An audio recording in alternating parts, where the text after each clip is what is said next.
Hello' students, এইটো ভিডিঅ'ৰ জৰিয়তে আমি অনুশীলনী R1-ৰ 11 নম্বৰ প্ৰশ্নৰ পৰা ছল্ভ কৰিম। 11 নম্বৰ প্ৰশ্ন দি আছে প্ৰমাণ কৰা যে আমি এইটোৰ সোঁফাল আৰু বাওঁফাল প্ৰমাণ কৰিব লাগে। ইয়াত সোঁফালত দি আছে 0, মানে আমি এইটোক 0 বনাব লাগে।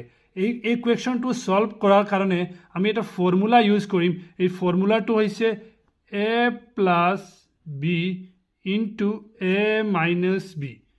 a plus b into a minus b হলে কি হয় a square minus b square। এই ফৰ্মুলাটো আমি ইউজ কৰিম। এতিয়া প্ৰথমে আমি সোঁফালটো লিখিলো LSH। এতিয়া এইটোক চোৱা, এইটোৰ হৰবিলাক আমাৰ অপৰিমেয় দি আছে। আমি প্ৰথমে হৰবিলাক পৰিমেয় কৰিম। পৰিমেয় কৰোঁতে আমি এইটো ফৰ্মুলা ইউজ কৰিম a plus b into a minus b। মানে আমি এই 2টোক আমি a বুলি ধৰিম আৰু √3ক আমি b বুলি ধৰিম। তেন্তে কি হ'ব a প্লাছ b, আমাৰ লাগে a মাইনাছ b, মানে আমি a মাইনাছ b দি পূৰণ কৰিম। এতিয়া চাওক কি আছে 1/2 প্লাছ √3। a প্লাছ b আছে, আমাৰ লাগে a মাইনাছ b দি আমি পূৰণ কৰিম 2 মাইনাছ √3। a মাইনাছ b দি পূৰণ কৰি আছোঁ 2 মাইনাছ √3। তলত পূৰণ কৰিলে আমি ওপৰতো কৰিব লাগিব। Plus 2 বহালো √5 minus √3। এতিয়া ইয়াত কি আছে a মাইনাছ b আছে, আমি কি দি পূৰণ কৰিব লাগিব a plus b the √5 plus √3। তলত কৰিছোঁ ওপৰতো কৰিব লাগিব √5 প্লাছ √3। এতিয়া প্লাছ বহালো। এতিয়া এইটো কি আছে 2 মাইনাছ √5, এইটো বহালো। এতিয়া এইটো আমি কি আছে a মাইনাছ বিত আছে, আমাৰ লাগে a প্লাছ b দি আমি পূৰণ কৰিম 2 প্লাছ √5, 2 প্লাছ √5 দি আমি পূৰণ কৰিছোঁ। এতিয়া চাওক ওপৰত 1 আছে, 1এৰে এইটো পূৰণ কৰিলে কি হ'ব, মানে এইটোতো পূৰণত আছে। এতিয়া পূৰণ কৰিলে কি হ'ব 2 মাইনাছ √3 ছেইম থাকিব, একেৰে পূৰণ কৰিলেতো ছেইম থাকে। তাৰপিছত এইটো চোৱা 2ক আমি এ ধৰিছোঁ a plus b into a minus b আছে, তেন্তে কি লিখোঁ আমি a square minus b square. এতিয়া আমি ইয়াত a কি 2, মানে 2 স্কুৱেৰ মাইনাছ √3 স্কুৱেৰ, মানে b স্কুৱেৰ প্লাছ ওপৰটো কি আছে 2 আছে আৰু 2ৰ লগত এইটো পূৰণ আছে, আমি 2 দি এইটো পূৰণ কৰিম √5 প্লাছ √3। এতিয়া এইটো চোৱা √5ক আমি a ধৰিছোঁ আৰু √3ক আমি b বুলি ধৰিছোঁ a minus b, a plus b। এতিয়া এইটো হ'ব a square minus b square, মানে √5 স্কুৱেৰ মাইনাছ √3 মানে b স্কুৱেৰ। এইটো a, এইটো b, a square minus b square plus এতিয়া ওপৰতো 1এৰে পূৰণ কৰিলে ছেইম থাকে 2 প্লাছ √5। এইটোক আমি a ধৰিছোঁ, এইটোক b, a minus b, a plus b। এতিয়া a স্কুৱেৰ মানে 2 স্কুৱেৰ, b স্কুৱেৰ মানে √5 স্কুৱেৰ। এতিয়া ওপৰটো যেনে আছে তেনে থাকিব 2 মাইনাছ √3। এতিয়া 2 স্কুৱেৰ মানে 4 মাইনাছ √3 স্কুৱেৰ মানে কি, এই ৰুট আৰু 2টো কাটি যাব, কিমান থাকিব 3 প্লাছ ওপৰটো যেনে আছে তেনে √5 প্লাছ √3। এতিয়া √5 স্কুৱেৰ মানে এইটো কাটি যাব, মানে কিমান থাকিব 5 মাইনাছ √3 স্কুৱেৰ কৰিলে 3 প্লাছ 2 প্লাছ √5, 2 স্কুৱেৰ মানে 4 মাইনাছ √5 স্কুৱেৰ মানে 5। এতিয়া চাওক কি আছে 2 মাইনাছ √3, 4ৰ পৰা 3 গ'লে কিমান থাকিব 1 থাকিব প্লাছ ওপৰটো 2 √5 প্লাছ √3। এতিয়া চাওকচোন 5ৰ পৰা 3 বিয়োগ কৰিলে কিমান হ'ব 2 হ'ব প্লাছ ওপৰত কি আছে 2 প্লাছ √5, 4ৰ পৰা 5 মাইনাছ কৰিলে কিমান হ'ব, 4ৰ পৰা মাইনাছ 5 কৰিলে -1 থাকিব। এতিয়া চাওকচোন আমি এই 2 আৰু এইটোতো কাটিব পাৰিম। এতিয়া এইটো চোৱা, এইটোৰ তলত কি আছে 1 আছে, মানে 1টো নিলিখিলেই হ'ব। তেন্তে কি থাকিব ওপৰত 2 মাইনাছ √3 প্লাছ ঠাইত প্লাছ এতিয়া 2 কাটি যাল মানে ইয়াত কি থাকিল 1 থাকিল এতিয়া 1 2 নিলিখিলেই হয় কি হ'ব √5 প্লাছ √3 সো এইটো আছে -1ত আছে গতিকে আমি প্ৰথমে এইটো আমি মাইনাছ দি এই দুইটা পূৰণ কৰিব লাগিব তে মাইনাছ দি পূৰণ কৰিলে মাইনাছে প্লাছে -2 মাইনাছে প্লাছে -√5 এতিয়া চাওকচোন এই √3 -√3 প্লাছ √3 কাটিব পাৰিম প্লাছ √5 -√5 কাটিব পাৰিম 2 আৰু -2 তুমি কাটিব পাৰিম নহ'লে আমাৰ ওচৰত কি থাকিল একো নাই মানে 0 থাকিল এতিয়া আমাৰ RSHৰ লগত এইটো প্ৰুভ হৈ গ'ল এতিয়া 12 নম্বৰ কুৱেশ্যনটো চাওক √3 আৰু √2ৰ মান দিয়া আছে তলৰ ৰাশিৰ আমি আসন্ন মানবিলাক ওলাব লাগে মানে আমি √3 আৰু √2ৰ মান বহুৱাই আমি আসন্ন মান ওলাব লাগে এতিয়া প্ৰথমে আমি কি কৰোঁ এইটো চোৱা এইটোৰ হৰটো আছে অপৰিমেয় গতিকে আমি প্ৰথমে হৰটো পৰিমেয় কৰি লওঁ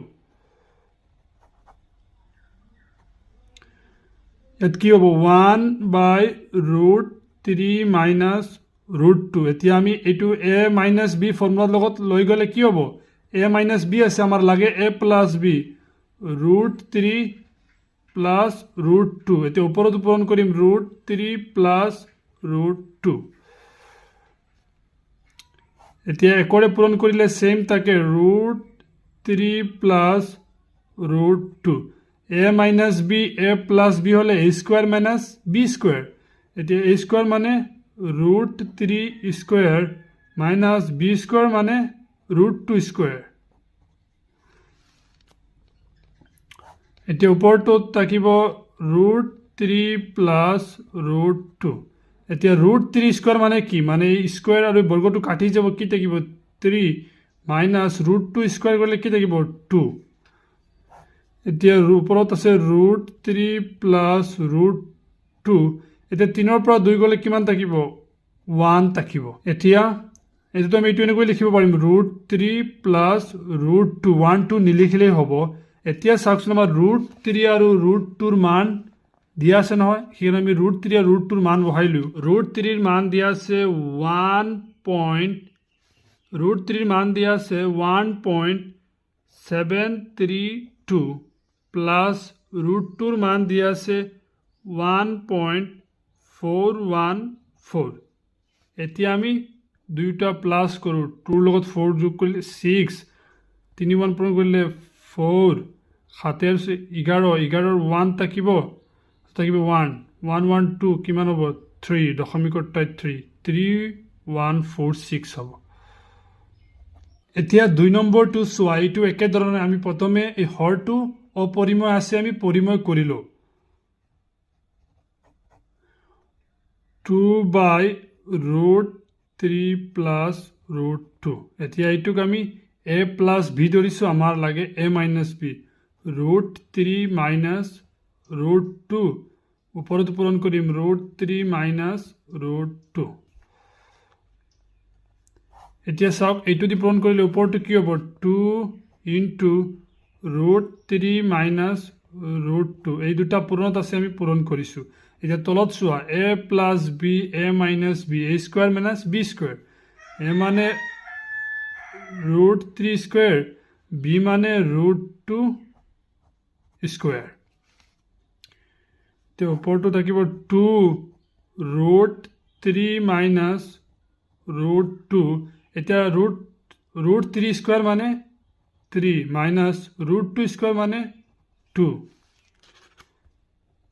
এতিয়া কিমান থাকিব 2√3 মাইনাছ √2 আৰু 3ৰ পৰা 2 গ'লে কিমান থাকিব 1 থাকিব এতিয়াতো তলৰ 1টো আমি নিলিখিলেই হ'ব কি হ'ব আমাৰ এইটো ব্ৰেকেট আছে সৰি এইটো কি হ'ব 2√3 মাইনাছ √2 এতিয়া আমাৰ √2 আৰু √3 তো মান দিয়া আছে √3 মান দিয়া আছে আমাৰ 1.732 মাইনাছ √2 মান দিয়া আছে 1.414 এতিয়া আমি এই দুইটা আগতে বিয়োগ কৰি লওঁ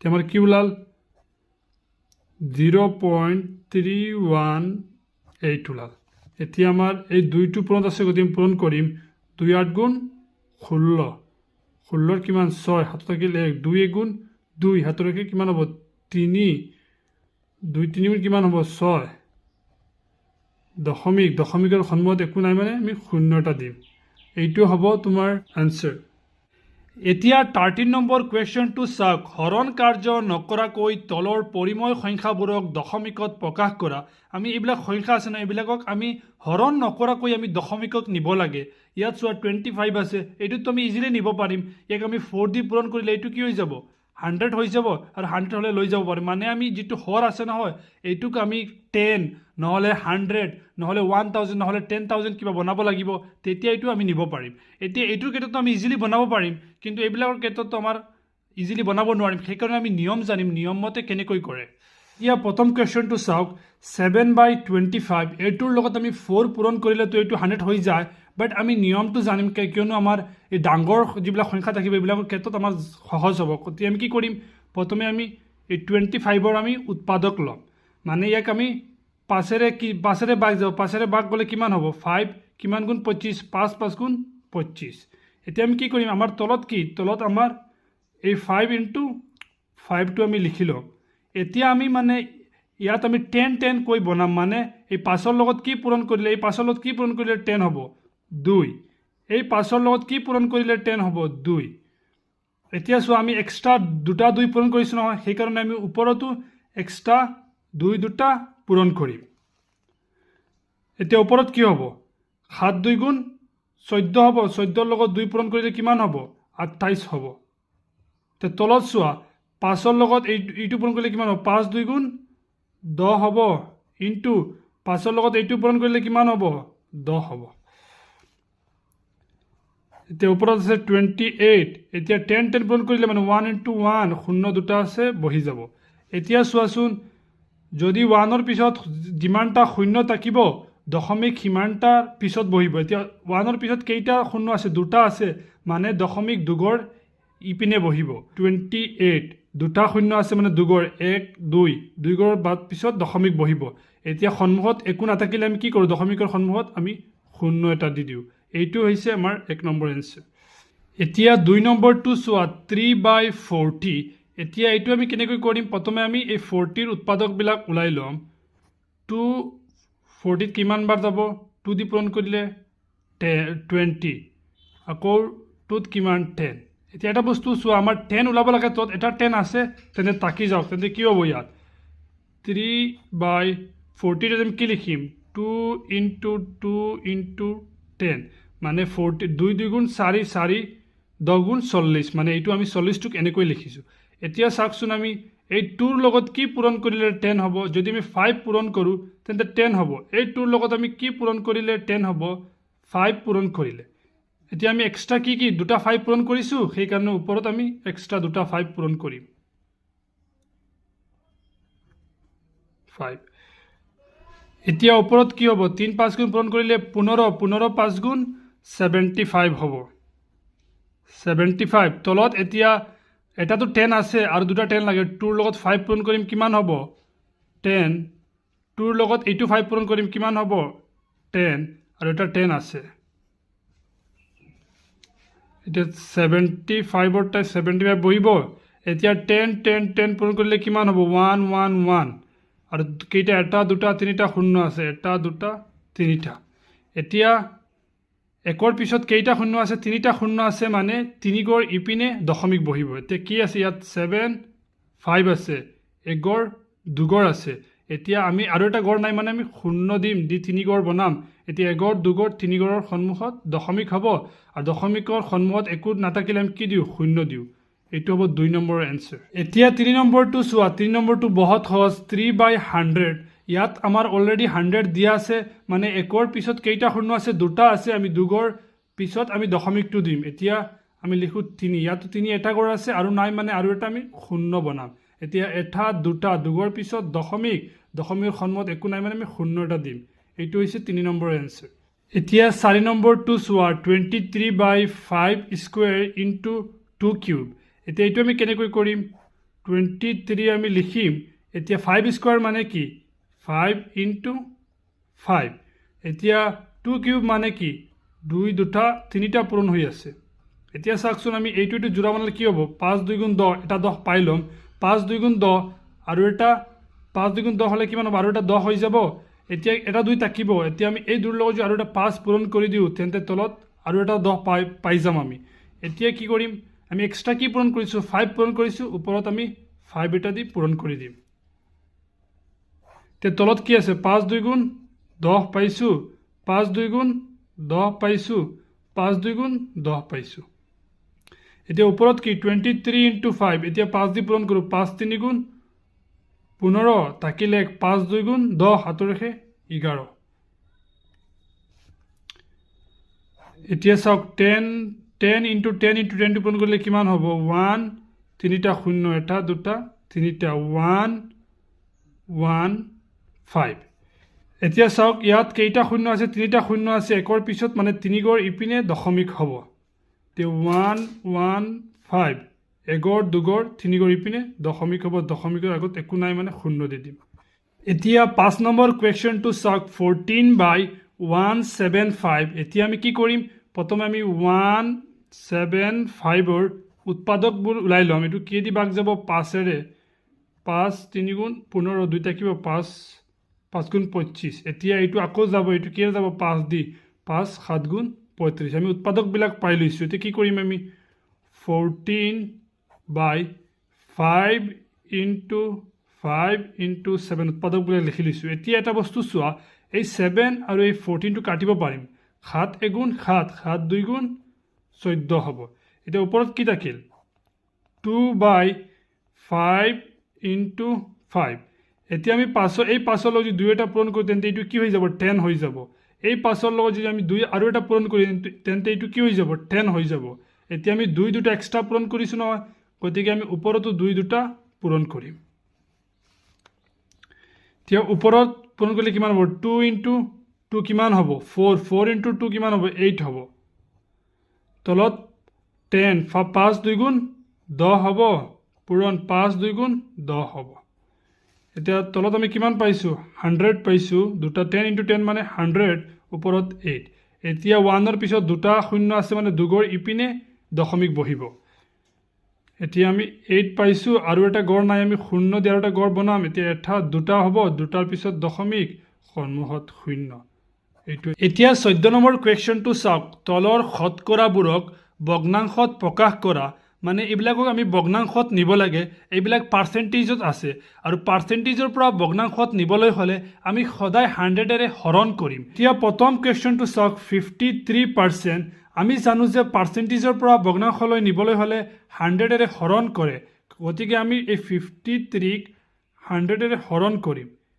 এতিয়া চাওক এইটো আৰু কাটাকুটি নাযায় সেইকাৰণে এইটো হ'ব আনসাৰ এতিয়া 2 নম্বৰটো দি আছে 50% আমি কি কৰিম ওপৰত 50 লিখিম তলত হৰণ কৰিব লাগে 100 এৰে 100 লিখিম এতিয়া চাওক 0 0 কাটি যাব ওপৰত 5 আছে 5 এগুণ 5 5 2 গুণ 10 আমাৰ থাকিল কি 1/2 এইটো হ'ব আনসাৰ এতিয়া 3 নম্বৰ কোৱেশ্চনটো চাওক 1/2% আমি কি কৰিম 1/2 টো লিখিম এতিয়া আমাৰ নিয়ম কি 100 এৰে হৰণ কৰিব লাগে সেইকাৰণে আমি তলত 100 দি 100 লিখিম এতিয়া কি হ'ব এটি 1 2 ৰ 100 পূৰণ কৰিলে কিমান হ'ব 200 হ'ব এইটো হ'ব আমাৰ এনসাৰ 4 নম্বৰটো চোৱা 4 নম্বৰ কি দি আছে 100% আমি কি লিখিম 100 লিখিম তাৰ পিছত তলত আমি কি দি হৰণ কৰিব লাগিব 100 দি হৰণ কৰিব লাগিব 100 লিখিম এতিয়া শূন্য দুটা কাটি যাব 1/1 মানে 1 এইটো হ'ব ভগ্নাংশটো হ'ব 1 এতিয়া 5 নম্বৰটো চাওক কি দি আছে 0.01% আমি জানো যে পাৰ্চেন্টেজৰ পৰা ভগ্নাংশত নিবলৈ হলে আমি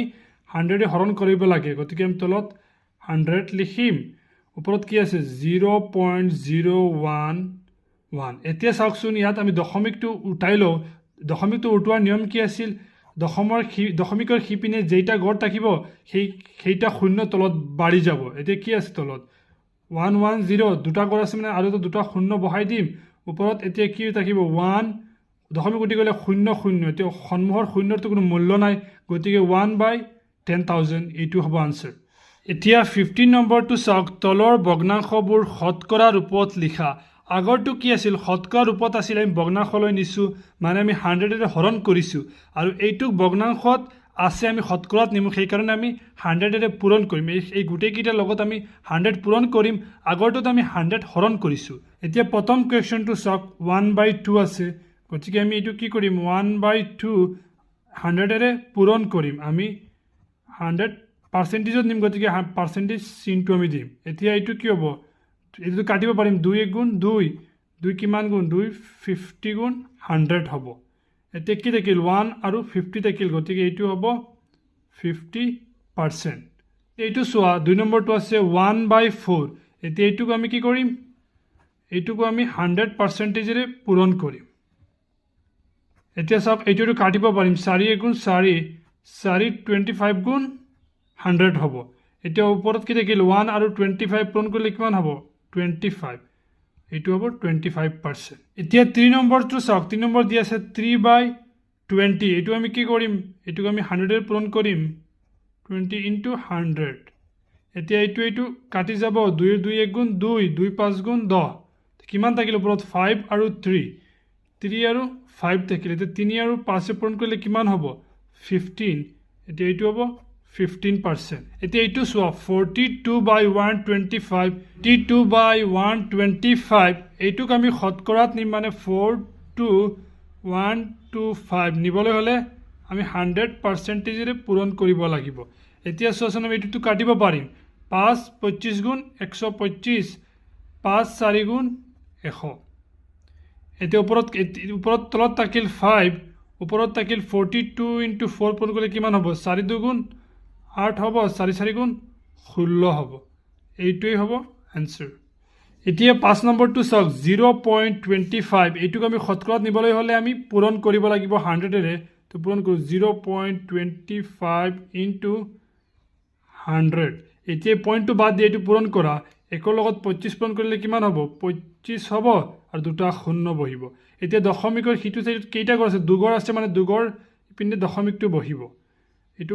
পাৰ্সেন্টেজ হ'ব এতিয়া দশমিকৰ পিছত যদি শূন্য থাকে এইটোতো মূল্য নাই মানে 25 এইটো হ'ব 25% এতিয়া 6 নম্বৰটো চোৱা 1.25 এইটোক আমি পাৰ্সেন্টেজত নিবলৈ হ'লে কি কৰিম আমি 100 এৰে পূৰণ কৰিম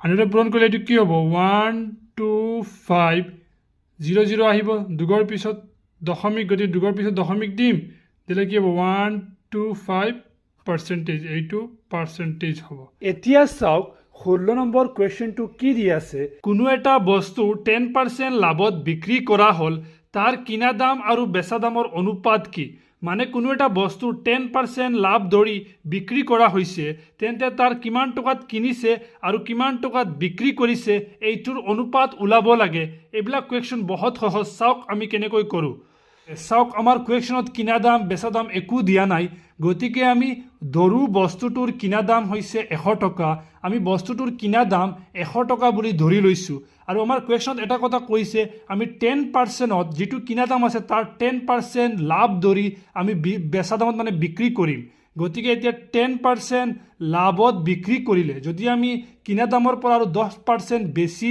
ধৰি বিক্ৰী কৰো তেন্তে বস্তুটোৰ দাম কিমান বেচা দাম কিমান হ'ব বেচা দামৰ ফৰ্মুলা কি কিনা দাম প্লাস লাভ এতিয়া কিনা দাম আমি কিমান টকাত কিনিছো 100 প্লাস এতিয়া 100 ৰ 10% কিমান হ'ব 10% লাভ মানে 10 এতিয়া কিমান হৈছে এতিয়া মানে কিনা দাম আমি কিমান পাইছো কিনা দাম আমি পাইছো 110 টকা পাইছো এতিয়া আমাৰ অনুপাত উলাব দিছে মানে কিনা দাম বাই বেচা দাম আমাৰ কোৱেশ্চনত কি কৈছে কিনা দাম বাই বেচা দাম অনুপাতত কৈছে গতিকে কিনা দাম কিমান কিনা দাম হৈছে 100 টকা 100 আৰু বেচা দাম কিমান কৈছে বেচা দাম হৈছে 110 টকা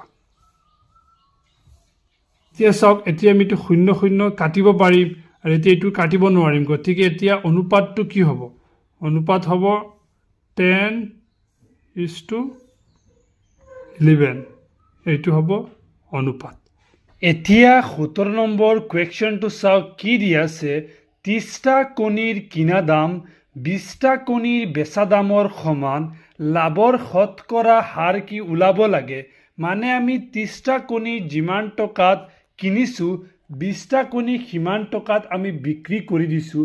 এতিয়া আমাৰ যিটো লাভ হৈছে তাৰ শতকৰা ওলাব কৈছে, তেন্তে আমি ওলাওঁ। প্ৰথমে ধৰিম এটা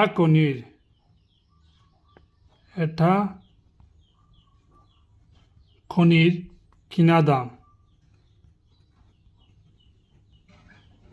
এটা কণীৰ কিনা দাম হৈছে এটকা।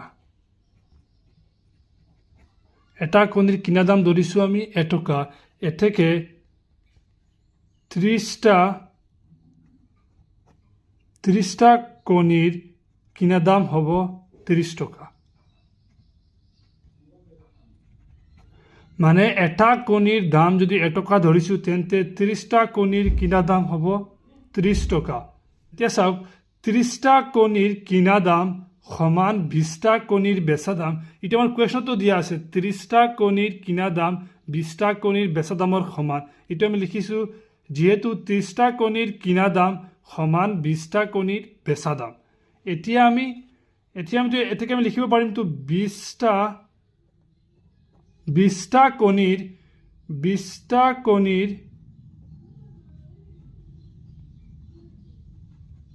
বেচা দাম। এতিয়া 20টা কণীৰ বেচা দাম 30টা কণীৰ কিনাৰ দাম সমান। 30টা কণীৰ দাম আছে কিমান? 30 টকা। 30 টকা। এতিয়া 20টা কণীৰ বেচা দাম হৈছে 30 টকা। এতিয়া এটা কণীৰ বেচা দামটো আমি ওলাব পাৰিম। এতেকে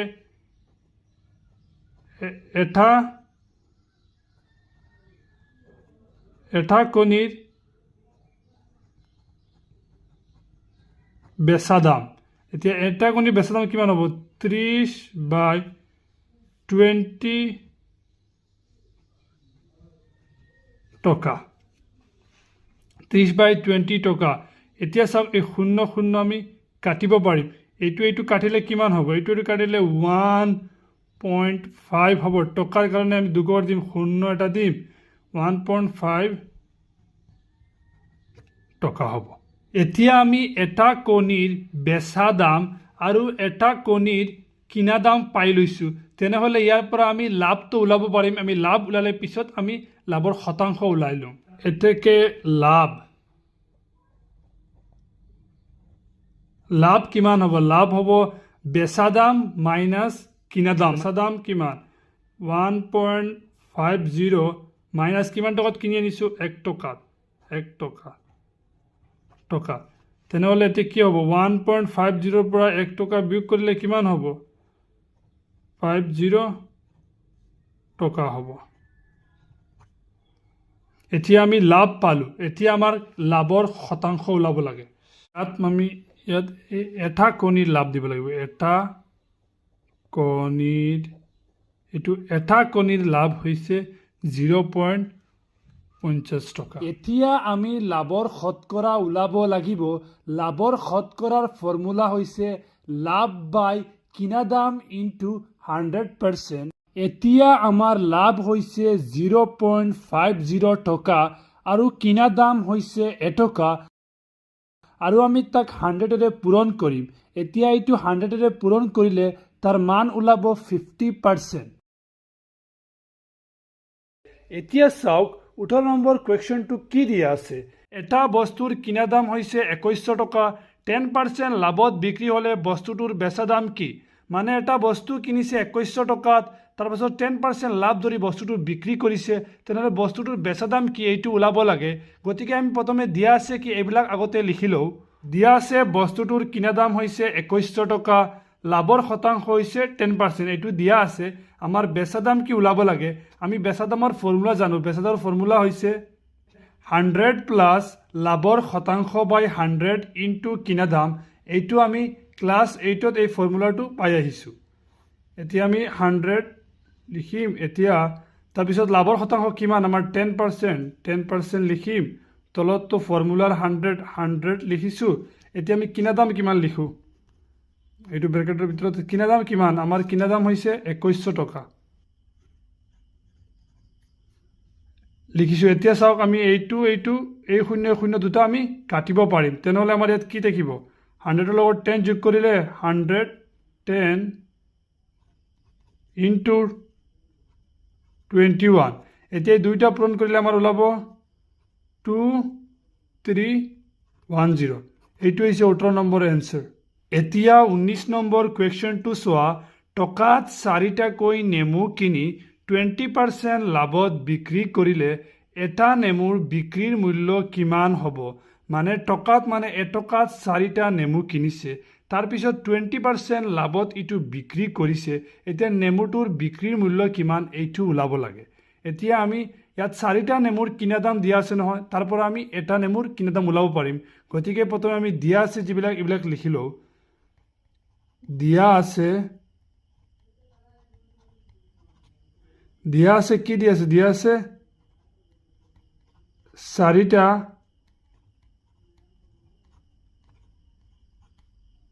4টা নেমুৰ কিনা দাম 4টা নেমুৰ কিনা দাম কিমান 1 টকা 4টা নেমুৰ কিনা দাম যদি 1 টকা থাকে এতেকে আমি ইয়াৰ পৰা এটা নেমুৰ কিনা দাম ওলাব পাৰিম এতেকে ইয়াৰ পৰা এটা নেমুৰ কিনা দাম কিমান হ'ব 1/4 হ'ব 1/4 মানে কি 0.25 টকা তুমি এইটো 4 দি 1 হৰণ কৰিবা 0.25 ওলাব এতিয়া আৰু কি দিয়া আছে আমাৰ লাভৰ শতাংশ দিয়া আছে গতিকে এইটো লিখি লওঁ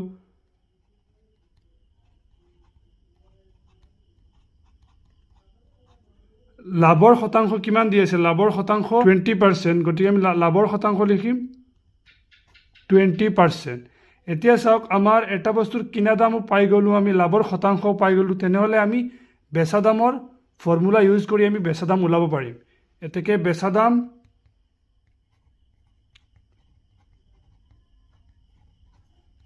দামৰ ফৰ্মুলা কি বেচা দামৰ ফৰ্মুলা হৈছে 100 প্লাস লাভৰ শতাংশ বাই 100 ইনটু কিনা দাম 100 ইনটু কিনা দাম এতিয়া আমি তাত মানবিলাক বহাই দিওঁ 100 প্লাস লাভৰ শতাংশ মানে লাভৰ শতাংশ কিমান 20% বাই 100 ইনটু কিনা দাম কিমান কিনা দাম হৈছে 0.25 এতিয়া এইটো কিমান 100 প্লাস 120 বাই 100 ইনটু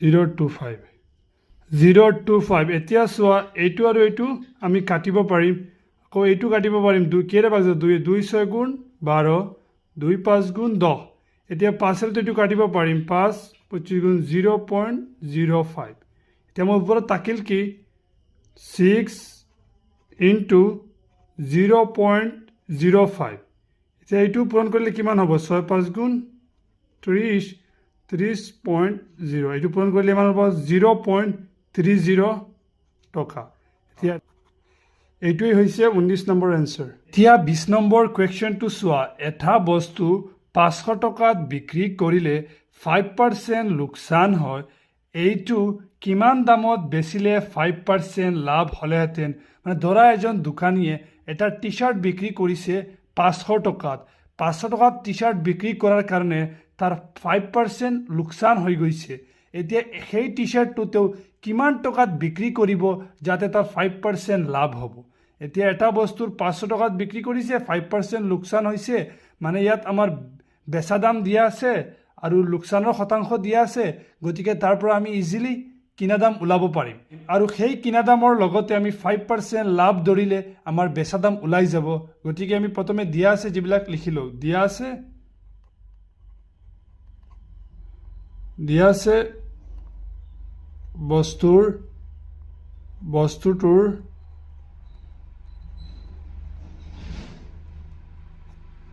দিয়া আছে বস্তুটোৰ বেচা দাম 500 টকা দিয়া আছে বস্তুটোৰ বেচা দাম 500 টকা, লোকচানৰ শতাংশ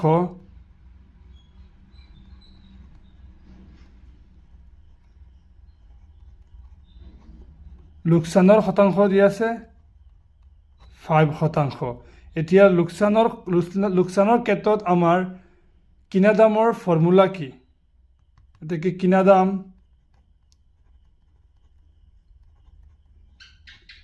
এতেকে লোকচানৰ ক্ষেত্ৰত কিনা দামৰ ফৰ্মুলা হৈছে 100/100 মাইনাছ লোকচানৰ শতাংশ ইনটু বেচা দাম। গতিকে এতিয়া আমি মানবোৰ বহাও।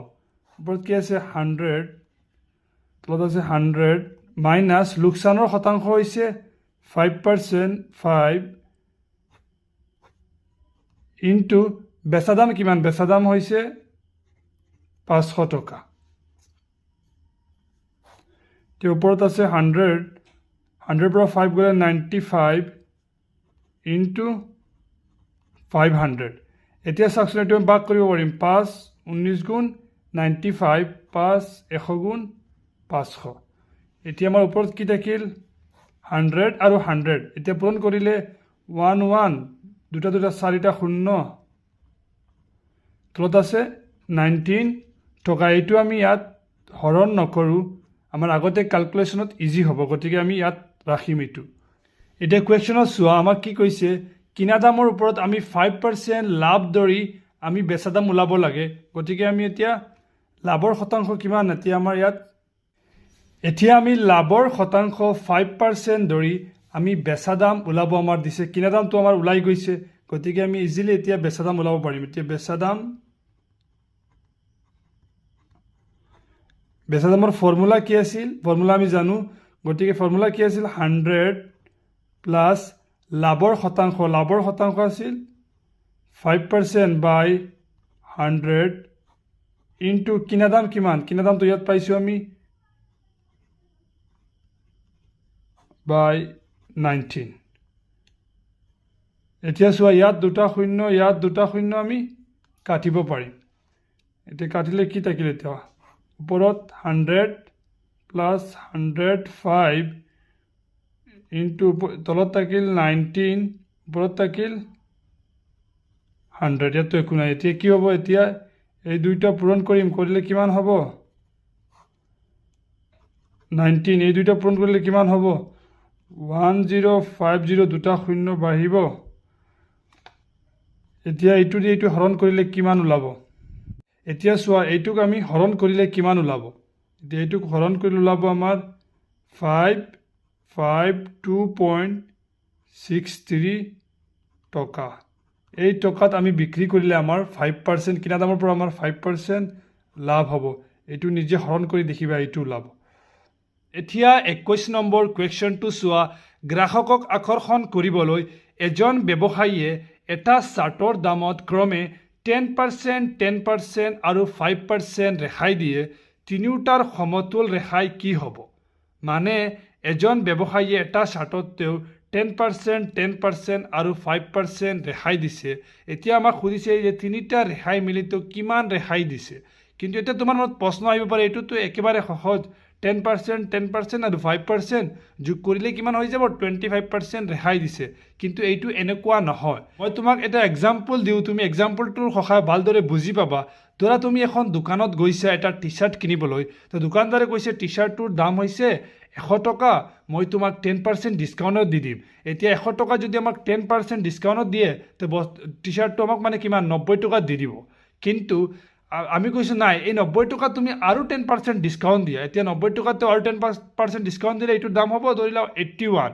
এতিয়া এইটো তুমি কৈছা নাই, এই 81ক আৰু 5% ডিছকাউণ্ট দিয়া। এতিয়া তিনিটাৰ ডিছকাউণ্ট মিলি কিমান হ'ব এইটো আমাক ওলাব দিছে। কিন্তু এইটো আমি কেনেকৈ ওলাম? আমি জানো যে ছপা মূল্যৰ পৰা যদি আমি ৰেহাই বিয়োগ কৰি দিওঁ, তেন্তে আমি বস্তুটোৰ বেচা দাম পাই যাম।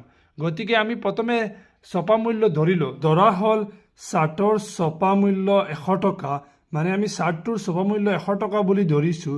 এতেকে 10% ৰেহাইৰ পিছত বেচা দাম হ'ব, মানে 10% ৰেহাই দিয়াৰ পিছত ইয়াৰ বেচা দাম কিমান হ'ব? মানে চাৰ্টটোৰ ছপা মূল্য হৈছে 100 টকা মাইনাছ আমি কি দিম?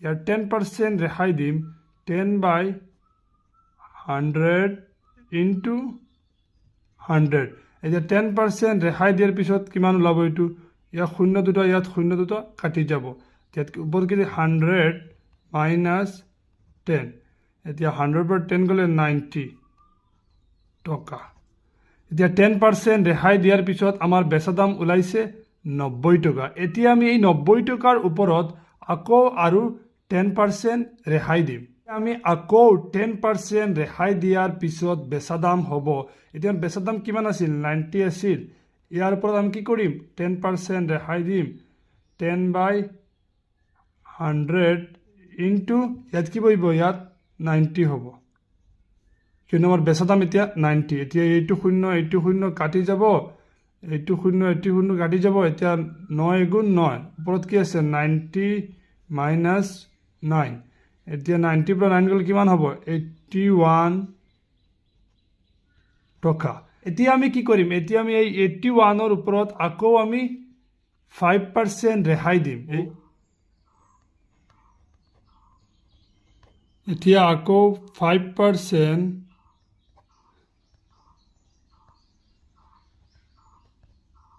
ৰেহাইৰ পিছত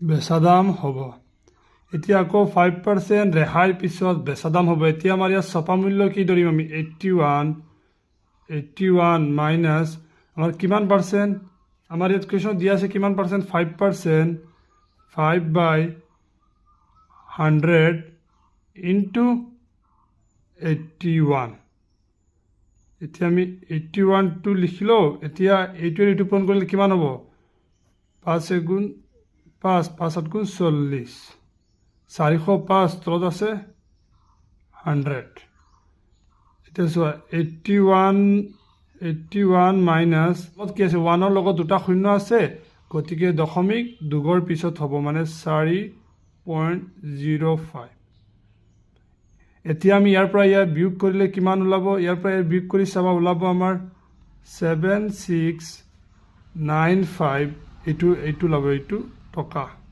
এতিয়া চোৱা আমি ছপা মূল্য কিমান ধৰিছিলোঁ আমি ছপা মূল্য ধৰিছিলোঁ 100 টকা আৰু আমি একচুৱেল বেচা দাম কিমান আছিল আমাৰ 76.95 টকা এতিয়া যদি আমি ছপা মূল্যৰ পৰা আমি এই যেটো একচুৱেল বেচা দাম আছে এইটো বিয়োগ কৰি দিওঁ তেনেহ'লে আমাৰ সমতল ৰেহাইৰ শতাংশ ওলাই যাব গতিকে আমি বিয়োগ কৰোঁ এতেকে সমতল ৰেহাইৰ শতাংশ হৈছে কি শতাংশ হ'ব আমাৰ ছপা দাম কিমান 100 টকা আছিল মাইনাছ একচুৱেল বেচা দাম 76.95 এতিয়া আমি এইটো বিয়োগ কৰিলে 100 ইয়াৰ পৰা 76.95 ইয়াত কিমান হ'ব ইয়াত হ'ব 05 আৰু ইয়াত কিমান আছে ইয়াত 9ৰ পৰা 3 আমাৰ কিমান হ'ব 23.05 শতাংশ এইটোৱেই হ'ব সমতল ৰেহাইৰ শতাংশ